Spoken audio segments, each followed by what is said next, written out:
South India shopping mall the wedding మంత్ర సరికొత్త wedding collection south India shopping mall. ఈ మధ్య కాలంలో మానవ సంబంధాలు పూర్తిగా నశించిపోతున్నాయని అంటున్నారు. నిజమే, డబ్బు సంపాదనకి ఇచ్చే టైము విలువ సొంత వాళ్లకు ఇవ్వలేని పరిస్థితి. చిన్న చిన్న విషయాలకే తీవ్ర మనస్తాపానికి గురి కావటం, క్షణికావేశంలో తప్పులు చేయడం ఎక్కడో అక్కడ చూస్తూనే ఉన్నా. ఓ యువతిని ప్రేమించి పెళ్లి చేసుకున్నాడు. ఎంతో అన్యోన్యంగా ఉన్న ఈ దంపతులకు 3 పిల్లలు. ఏమైందో తెలియదు కానీ భర్త కాలయముడిగా మారాడు. భార్య కూతురుని దారుణంగా చంపి కనిపించకుండా పారిపోయాడు. ఈ దారుణ ఘటన ఎక్కడ జరిగింది? ఎందుకు భార్య కూతుర్ని చంపాడు? ఏ ఘటనపై పోలీసులు ఏమంటున్నారు? పూర్తి వివరాలు తెలుసుకుందాం.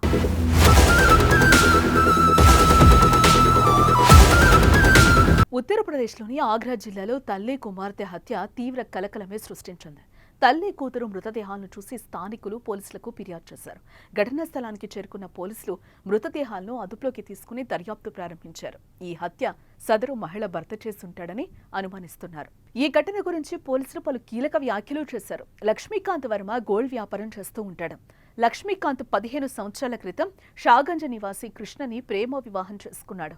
ఇంట్లోనే బంగారు వెండి ఆభరణాల దుకాణం నడిపిస్తున్నారు. ఈ జంటకు 12 ఏళ్ల కూతురు లాడో, 14 ఏళ్ల జతీన్, 7 ఏళ్ల ఆయుష్ ఉన్నారు. ఇటీవల లక్ష్మీకాంత్ కొడుకులు తమ మేనమామ ఇంటికి వెళ్లారు. ప్రస్తుతం ఇంట్లో భార్యాభర్తలు, కుమార్తె మాత్రమే ఉన్నారు.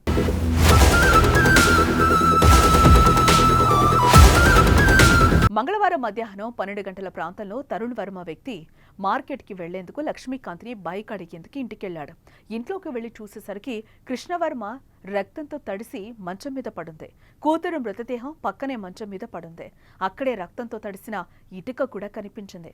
తరుణ్ వెంటనే ఇరాదత్ నగర్ పోలీస్ స్టేషన్కు సమాచారం అందించాడు.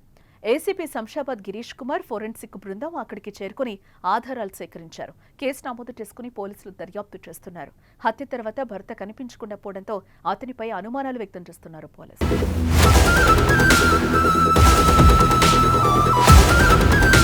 పోలీసుల విచారణలో కొన్ని రోజుల నుంచి భార్యాభర్తల మధ్య కుటుంబ కలహాలు జరుగుతున్నట్లుగా తేలింది.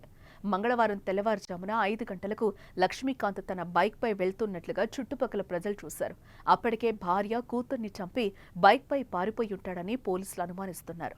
భార్యను ఇటుకతో కొట్టి చంపి కూతురికి విషం ఇచ్చి ఉంటాడని పోలీసులు భావిస్తున్నారు.